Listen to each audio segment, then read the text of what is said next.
मित्रों नमस्कार, मैं हूं बाबू राकेश सिंह।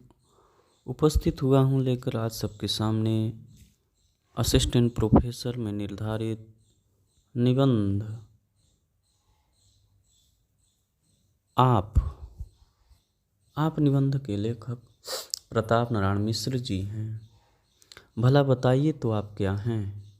आप कहते होंगे वाह, आप तो आप ही हैं। यह कहाँ की आपदा आई? यह भी कोई पूछने का ढंग है? पूछा होता कि आप कौन हैं तो बतला देते कि हम आपके पत्र के पाठक हैं और आप ब्राह्मण संपादक हैं, अथवा आप पंडित जी हैं, आप राजा जी हैं, आप सेठ जी हैं, आप लाला जी हैं, आप बाबू साहब हैं, आप मियाँ साहब हैं, आप नीरे साहब हैं, आप क्या हैं? यह प्रश्न तो प्रश्न ही की कोई रीत ही नहीं है।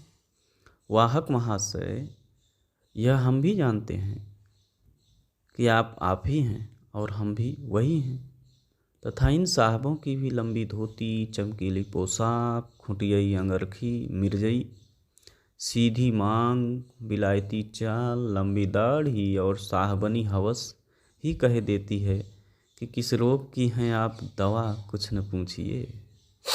अच्छा साहब, फिर हमने पूछा तो क्यों पूछा? इसीलिए देखें कि आपका ज्ञान रखते हैं वा नहीं। जिस आपको आप अपने लिए तथा औरों के प्रतिदिन रात मुंह पर धरे रहते हैं, वह आप क्या हैं? इसके उत्तर में आप कहिएगा कि एक सर्वनाम है, जैसे मैं, तू, हम, वह, यह आदि हैं, वैसे ही आप भी है। और क्या है? पर इतना कह देने से न हम ही संतुष्ट होंगे, न आप ही के शब्द शास्त्र ज्ञान का परिचय होगा।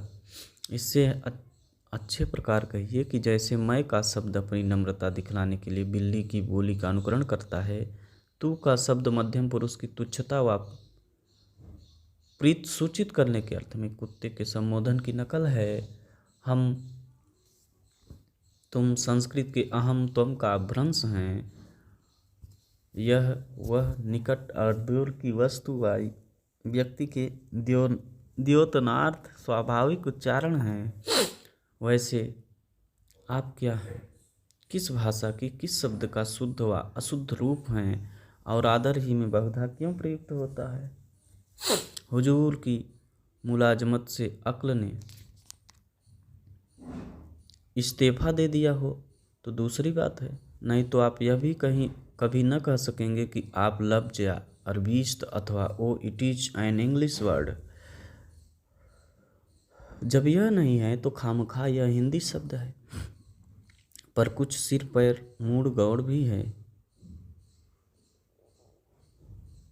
कि यूं ही आप छूटते ही सोच सकते हैं कि संस्कृत में आप कहते हैं जल को,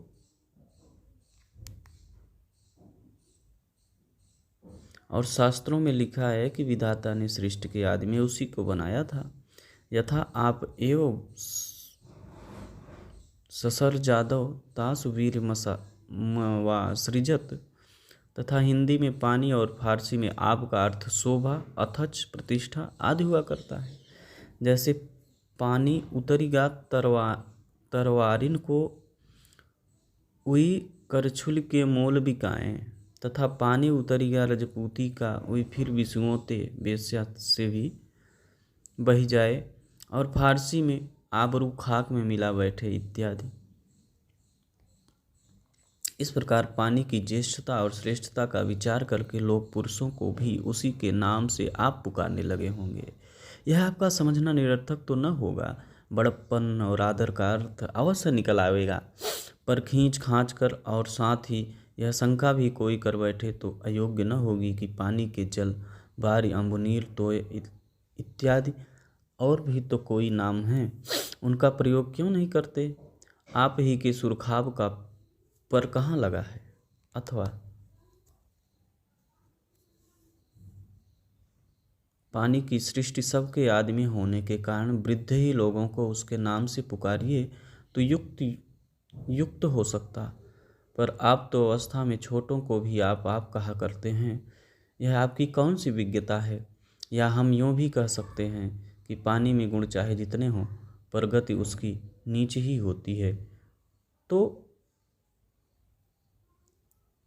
क्या हमको मुँह से आप करके अधोगामी बनाना चाहते हैं? हमें निश्चय है कि आप पानीदार होंगे, तो इस बात के उठते ही पानी पानी हो जाएंगे और फिर कभी यह शब्द मुँह पर न लावेंगे। सहृदय सुहृदगण आपस में आपकी बोली बोलते ही नहीं हैं। एक हमारे उर्दू मुलाकाती मौखिक मित्र बनने की अभिलाषा से आते जाते थे, पर जब ऊपरी व्यवहार मित्रता का सा देखा तो हमने उनसे कहा कि बाहरी लोगों के सामने की बात न्यारी है, अकेले में अथवा अपनायत वालों के आगे आप न किया करो, इसमें भिन्नता की भिनभिनाहट पाई जाती है। पर वह इस बात को न माने। हमने 2-4 बार समझाया, पर वह आप थे, क्यों मानने लगे? इस पर हमें झुंझलाहट छूटी, तो एक दिन उनके आते ही और आपका शब्द मुंह पर लाते ही हमने कह दिया कि आपकी ऐसी तैसी। यह क्या बात है कि तुम मित्र बनकर हमारा कहना नहीं मानते? प्यार के साथ तू कहने में जितना स्वाद आता है, उतना बनावट से आप साफ कहो तो भी कभी सपने में नहीं आने का। इस उपदेश को वह मान गए। सच तो यह है कि प्रेम शास्त्र में कोई बंधन न होने पर भी इस शब्द का प्रयोग बहुत ही कम बरंच नहीं के बराबर होता है। हिंदी कविता में हमने 2 ही कवित्व इससे प्रयुक्त पाए हैं। एक तो आपको न चाहे ताकि बाप को न चाहिए, पर यह न तो किसी प्रतिष्ठित ग्रंथ का है और न इसका आशय स्नेह संबद्ध है। किसी जले भुने कवि ने कहा, मारा हो तो यह कोई नहीं कह सकता कि कविता में भी आपकी पूंछ है।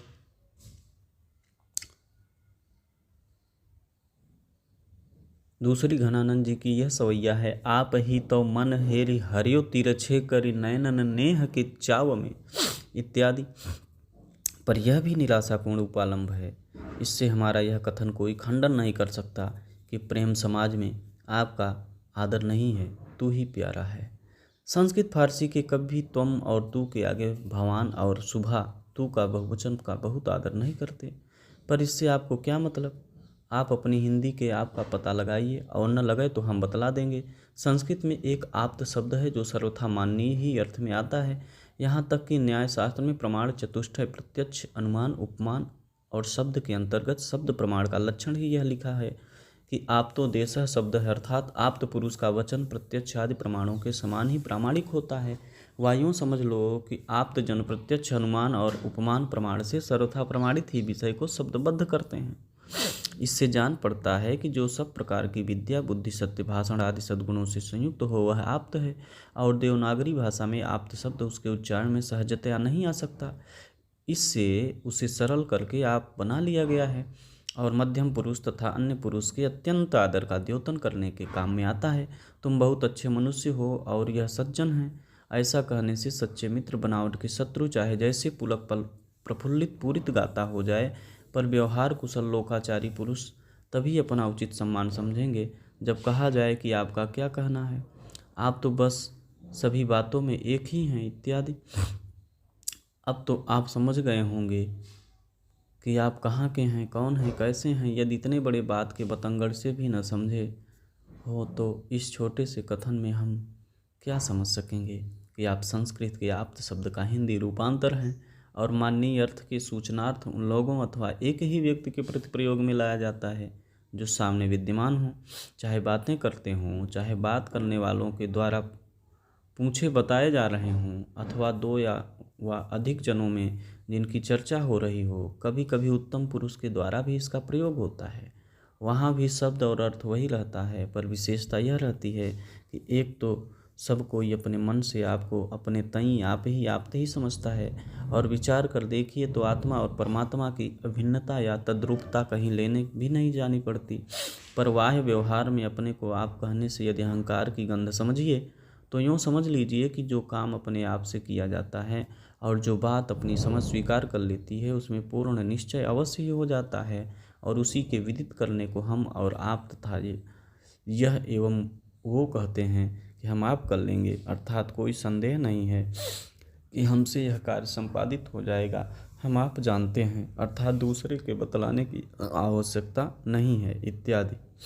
महाराष्ट्रीय भाषा के आपा जी भी 19 विश्वा आप्त और आर्य के मिलने से इस रूप में हो गए हैं।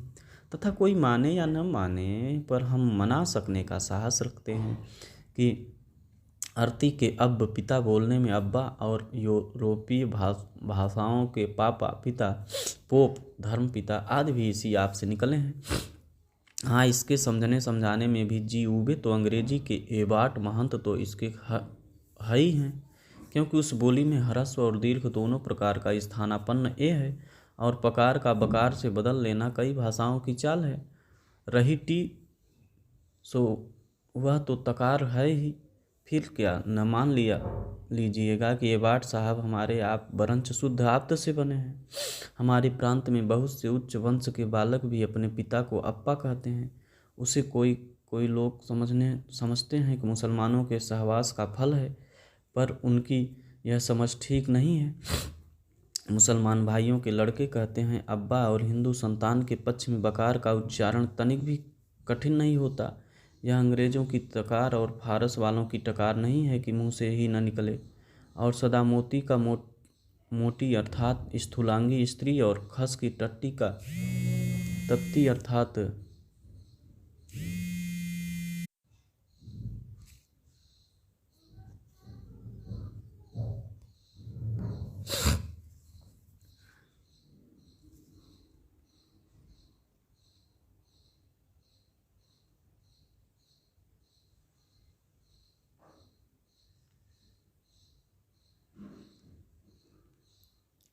हमारे प्रांत में बहुत से उच्च वंश के बालक भी अपने पिता को अप्पा कहते हैं।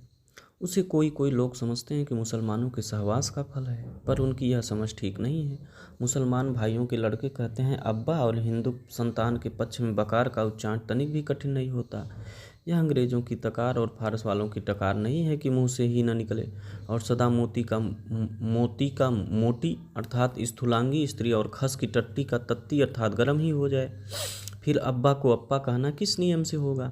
हाँ, आप्त से आप और अप्पा तथा आपा की सृष्टि हुई है, उसी को अरब वालों ने अब्बा में रूपांतरित कर लिया होगा, क्योंकि उनकी वर्णमाला में पकार पे नहीं होती।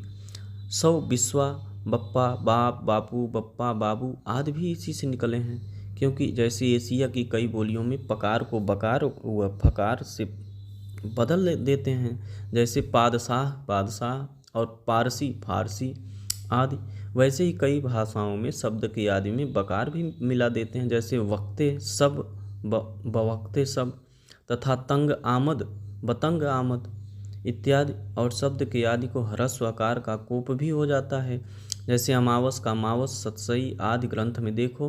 ह्रस्व आकारांत शब्दों में आकार के बदले ह्रस्व व दीर्घ उकार भी हो जाती है, जैसे एक स्वाद स्वादु आदि। अथच ह्रस्व को दीर्घ को ह्रस्व अ ईऊ आदि की वृद्धि व लोप भी हुआ ही करता है।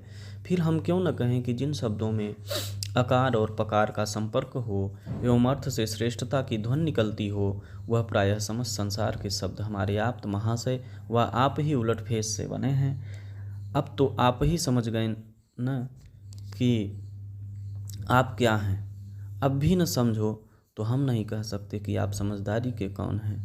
हाँ, आप ही को उचित होगा कि दमड़ी छदाम की समझ किसी पंसारी के यहाँ से मोल ले आइए, फिर आप ही समझने लगिएगा कि आप को हैं, आप कहाँ के हैं। यदि यह भी न हो सके तो लेख पढ़ के आपे से बाहर हो जाइए, तो हमारा क्या अपराध है।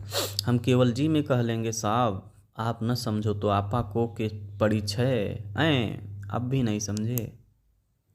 वाह रे आप। बस मित्रों, इतना ही सा था निबंध। मित्रों, आप इसको लाइक और सब्सक्राइब करिए। सारी चीज असिस्टेंट प्रोफेसर के सिलेबस में निर्धारित सभी चीज़ों को हम एक वीडियो दो टॉपिक